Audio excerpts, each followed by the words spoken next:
नमस्कार विद्यार्थ्यांनो, माझे नाव माधुरी राजभर आहे। मी तुम्हाला हिंदी हा विषय शिकवणार आहे। आज विद्यालय तुमच्या स्वागत करत आहे। आज जो आपला समोर धडा आहे त्याचं नाव काय? ईमानदारी की प्रतिमूर्ती। काय आहे तिचं नाव? ईमानदारीची प्रतिमूर्ती। आणि हा धडाचा हा पहिला सीझन आहे। तर चला बघूया या सीझन मध्ये आपण काय पाहणार किंवा काय करणार आहे। तर चला बघूया। लेखक यांचा परिचय बघणार आहे। पहिले आपण काय बघणार आहे? लेखक यांचा परिचय। तर लेखक कोण आहे?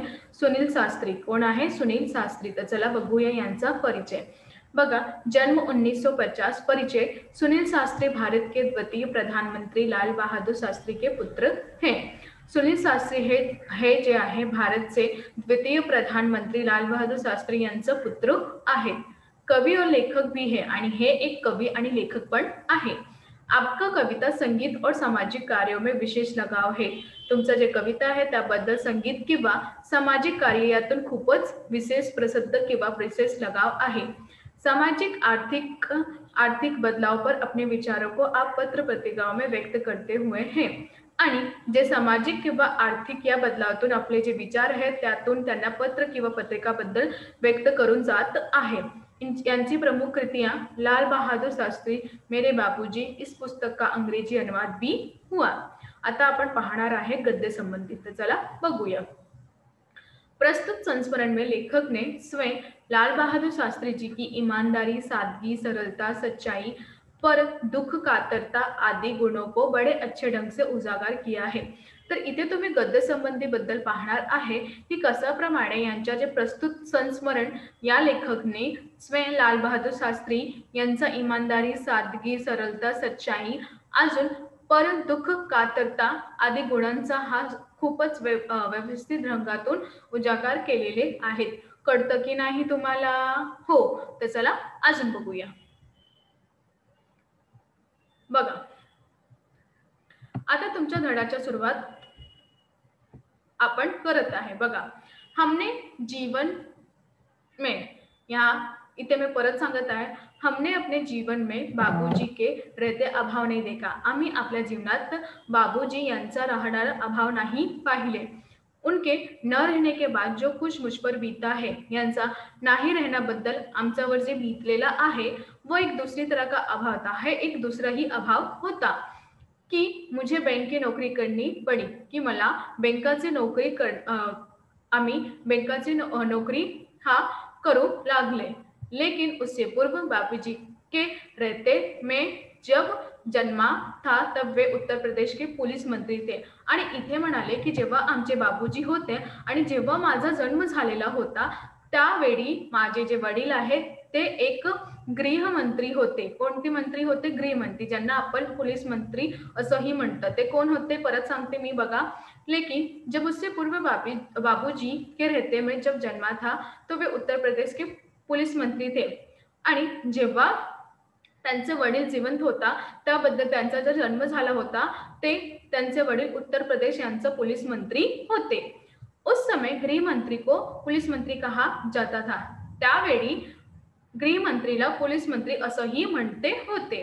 इसलिए मैं हमेशा कल्पना किया करता था, त्याच वेळी किंवा मी स्वतः असं कल्पना करत होते की हमारे पास ये छोटी गाड़ी नहीं, बड़ी आलिशान गाड़ी होनी चाहिए। आमच्याकडे हा छोटी गाडी नाही, मोठा आणि खूपच आलिशान गाडी पाहिजे होते, असं त्यांनी सांगितले आहे। बाबूजी प्रधानमंत्री हुए तो वहां जो गाड़ी थी वह थी इम्पला सेवर्लेट। आणि जेव्हा बाबूजी प्रधानमंत्री झालेला होता त्याबद्दल त्यांच्याकडे किंवा आमच्याकडे कोणती गाडी होती? इम्पला सेवर्लेट। कोणती गाडी होती? इम्पला सेवर्लेट गाडी होती।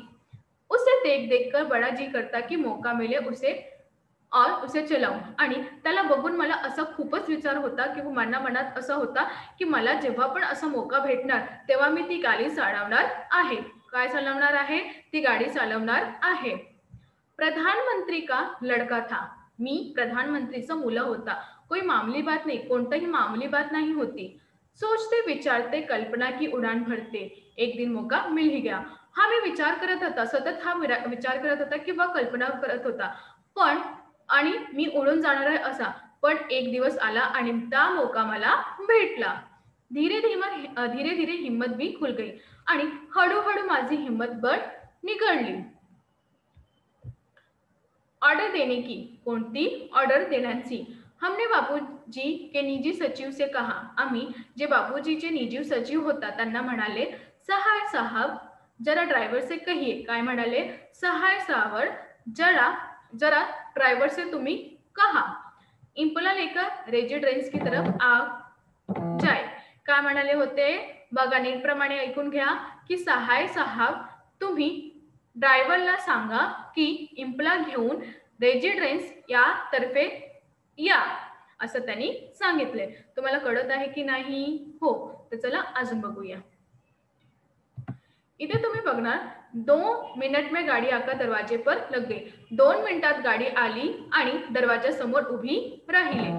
अनिल भैया ने कहा, मैं तो इसे चलाऊंगा, तेवढाच इसे चलाऊंगा नहीं, तेवढ्यात अनिल भाऊ यांनी मला सांगितले की मी जे गाडी आहे त्याला चालवणार नाही, तुम्ही चलाव, तूच चला। मैं आगे बढ़ा, ड्रायव्हर से चाबी मांगी, तेवढ्यात मी थोडे मागे आले आणि ड्रायव्हर यांच्याकडे चाबी घेतली। बोला तुम बैठो आराम करो, हम लोग वापस आते हैं अभी, तेवढ्यात मी काय म्हणाला, तुम्ही बसा आणि आराम करूया, आम्ही लोक येत आहे। काय म्हणाले, तुम्ही बसून घ्या, आराम करूया, आम्ही लोक येत आहे। तुम्हाला कळत आहे की नाही? हो। गाडी हम ले चल पडे, आणि तेवढ्यात गाडी घेऊन आम्ही निघाले। क्या शान की सवारी थी, का काय शानाची ते सवारी होती। याद कर बदन में झुंझरी आने लगती, आणि तिला विचार करून किंवा त्यांचे स्मरण घेऊन माझा देहात किंवा शरीरात खूपच झुंझरी येते। जिसके यहाँ खाना था वहां पूछे, जिथे आमचं जेवण होते तिथे आम्ही पोहोचले। बातचीत में समय का ध्यान नहीं रहा, देर हो गई, आणि तेवढ्यात इतकी बातमी झाली की आम्हाला वेळाचा ध्यानही नाही झाला की आम्ही कुठे बसले आले आहे आणि किती वेळ झालेले आहे। याद आया बाबूजी आ गए होंगे, आणि तेवढ्यात मला स्मरण होला की बाबूजी पण घरी पोहोचले आहेत। वापस घर आ फाटक से पहले ही गाडी रोक दी, तेवढ्यात आम्ही परत आले आणि फाटक से खूपच लांब आम्ही गाडी उभे ठेवली। उतरकर गेट तक आए, आणि तेवढ्याच उतरून आम्ही गेट तक आले। संत्री को हिदायत दी, संत्री यांना संकेत दिले, यह सलूट वलूट नहीं, बस धीरे से गेट खोल दो, काय सांगितले, हा सलूट वगैरे तुम्ही नाही करा, फक्त तुम्ही काय करा, जे दरवाजे ते उघडू घ्या। वो आवाज करे तो उसे बंद मत करो, खुला छोडो, आणि तेवढ्यात तो काय म्हणेल की जेव्हा हे आवाज करेल त्याला बंद नाही करवा, त्यांना उघडही खोलू द्या, असं त्यांनी सांगितले। बाबूजी का डर व खटखट सैल्यूट मारेगा तो आवाज होगी, आणि आम्हाला असं भय होता की ते खटखट करणार आणि सैल्यूट मारणार, तर हे जे आवाज आहे बाबूजीचा कानात पडणार। फिर गेट की आवाज से बाबूजी को हम लोगों को लौटने का अंदाजा हो जाएगा, आणि तेवढाच जे आवाज त्यांचा ते ऐकणार तर त्यांना असा भास होणार की आम्ही एवढा लेट आलेला आहे किंवा एवढा लेट आलेला आहे। वे बेकार में पूछताछ करेंगे, आणि ते पुन्हा पुन्हा ते पूछताछ करून लागणार। अभी बात ताजा है, आता बात ते आहे ते खूपच ताजा आहे। सुबह तक बात में पानी पड़ चुका होगा, आणि सकाळी ते बातमी चाललेली आहे म्हणजे खत्म झालेणार आहे असं त्यांना वाटत। संत्री से जैसा कहा गया उसने किया, आणि संत्री समोर जसं आम्ही सांगितले तसे त्यांनी केले। दबे पैर पीछे किचन के दरवाजे से अंदर घुसा, आम्ही काय केले, आवाज खूपच धीमी धीमी किंवा हळूहळू रसोई घराच्या दरवाजातून आम्ही आत आले। जाते ही अम्मा मिले, आणि तेवढ्यात आम्ही जात होता तेवढ्यात आम्हाला आमची आई भेटली। पूछा, तेवढ्यात आम्ही विचारले, बापूजी आ गए, वडील आले? कुछ पूछा तो नाही, काही सांगितले तर नाही आणि काही प्रश्न तर नाही विचारले। बोली, हाँ आ गए, पूछा था मैंने बता दिया, आणि तेवढ्यात त्यांनी म्हणाले, हो आले, आणि ते विचारले पण होते, मी सगळं सांगितले। आगे कुछ कहने की हिम्मत नहीं पड़ी, तेवढ्यात आम्ही जेव्हा ऐकले आमची काहीही हिम्मत नाही पडली की आम्ही अजून काही विचारू। ये जानने सुनने के बाबूजी क्या कहा फिर हिदायत दी, आणि हा की यांनी काय सांगितले आणि काय हिदायत दिलेली आहे का, असं काही पण आम्हाला विचारत नाही होता किंवा आम्ही काहीही प्रश्न त्यांना विचारले नाही। कळतं की नाही तुम्हाला? हो, बघा, सुबह किसी को कमरे में मत भेजिएगा, फक्त एवढाही सांगितले की सकाळी कोणाला पण माझे दरवाजा समोर नाही तुम्हाला पाठवायचा आहे, इतका तुम्ही नीटप्रमाणे ऐकून घ्या, असं त्यांनी सांगितले। बघा, रात देर हो गई, खूपच रात्र झालेली आहे. सुबह देर तक सोना होगा आणि सकाळी आम्हाला देरपर्यंत सोयायचं आहे. सुबह 5:30 पौने 6 बजे किसी ने दरवाजा खटखडा. तेवढ्यात सकाळी झालेली होती आणि सकाळी 5:30 किंवा पौने 6 वाजेपर्यंत कोणी तर दरवाजाला खटखट असा करू होता. नींद तुटी. तेवढ्याच माझी नींद तुटली. मैंने बड़ी तेज से आवाज में कहा. तेवढ्यात मी खूपच जोरात ओरडले. देर रात को आया हूँ, सोना चाहता हूँ, सोने दे. मी काय सांगले, खूपच देर आम्ही आलेले आहे, मला झोपायचं आहे, तुम्ही झोपू द्या, असं त्यांनी सांगितले. ये सोचकर की कोई नौकर चाय लेकर आया होगा जगाने. मला असं विचार करत होता किंवा माझ्या मनात असा विचार चाललेला होता की कोणीतरी नौकर आलेला आहे आणि ते मला उचलत आहे आणि माझ्यासाठी चाय आणून घेतले आहे, तरी ते खटखटत कराय असा माझा विचार होता, असा लेखक यांचा विचार होता. तुम्हाला कळत आहे ना हे सगळं? हो, छान. लेकिन दरवाजे पर दस्तक फिर पड़ी. तेवढ्यात दरवाजेवर पुन्हा दस्तक पडली. झुंझलाता जोर से बिगड़ने के मूड में दरवाजे की तरफ बढ़ा. आणि तेवढ्यात मी एकदम झुंझलत होते कारण की मी नींदवर होते आणि मी बिघडले आणि माझा मूड खूपच घाण झालेलं होतं. तेवढ्यात मी दरवाजेचे तळ वाढू लागला, म्हणत चाडचाडा चलत लागला आणि काहीतरी बडबडात होता. दरवाजा खोला, पाया बाबूजी खडे. तेवढ्यात मी जसा दरवाजा उघडला, समोर काय पाहत आहे मी की बाबूजी उभे आहे, म्हणजे वडील, माझे वडील समोर उभे आहे. हमें कुछ न सुझा. तेवढ्यात माझा काहीही सुजन नव्हतं, मला काहीही पाहत नाही होता. माफी मागी आणि मी त्यांच्या समोर माफी मागितले.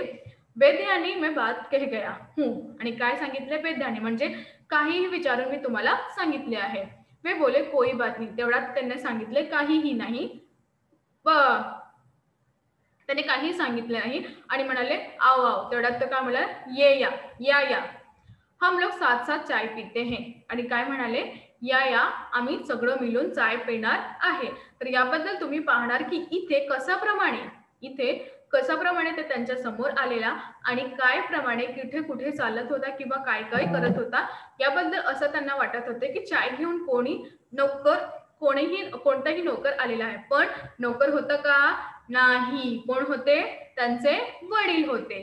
कोण होते सांगा लवकरच? त्यांचे वडील होते आणि त्यांनीही असं पाहिलेलं होते की हा कुठेतरी आलेला आहे किंवा कुठेतरी नाही आलेला आहे, त्यांना वाटत नाही आहे. तर चला अजून बघूया.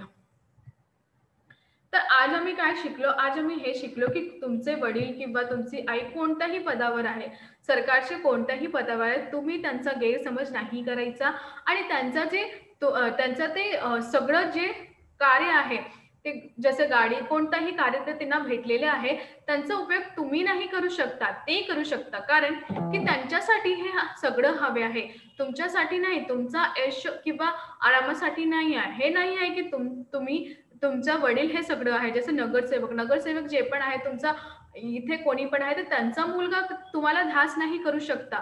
कारण की तिचा वडील आहे, ते नाही आहे. त्याला जसे तुम्ही जिंदगी आपला व्यतीत करत आहे, त्याचा तिला पण करायचं आहे. तर आपण आज हा शिकलो कशाप्रमाणे तुम्ही कुठेही हो, तुम्ही कोणातही असं बरोबर नाही बोलूया. तुमच्या गैरसमजबद्दल तुम्ही काय करत आहे की त्यांचा उपयोग करत आहे. पण त्यांचा उपयोगसाठी जे तुम्ही गाडी घेतलेला आहे, ते गाडीत तुम्हाला काही झाला तर गाडीचा उपयोग खाली फक्त त्यांच्यासाठी आहे. गाडीबरोबर काय झालं तर सगळं तुम्हाला बोलणार. त्यांना बोलणार का? नाही. आणि त्यासाठी पण त्यांना विचार करत आहे. तर याप्रमाणे मी तुम्हाला असंही सांगणार आहे की हा धडाबद्दल आम्ही शिकलो की कधीही कोणतीही जे गाडी आहे, कोणताही काय पण वस्तू आहे, जे ज्यांच्याकडे आहे त्याच्यासाठीही करूया. आपल्यासाठी ते नाही आहे. आपण फक्त पहिला हे विचार करू या. कारण की आपण जेव्हा विचार करणार तेव्हाही आपण करणार आहे आणि धडापासून आपल्याला खूपच अजून काही शिकायला भेटणार आहे. तर तुम्ही नीटप्रमाणे सगळं ऐकून घ्या. जसं तुम्हाला वाटत आहे की हे नाही समजणार, तर पुन्हा ऐकून घ्या. जेव्हा तुम्ही पुन्हा ऐकणार, तेव्हा तुम्हाला अजून समजणार की हा सगळं कशाप्रमाणे दिलेलं आहे किंवा का दिलेले आहे. तुम्हाला कळत आहेत की नाही? लवकर सांगा की कळाले की नाही? कळाले तर धन्यवाद.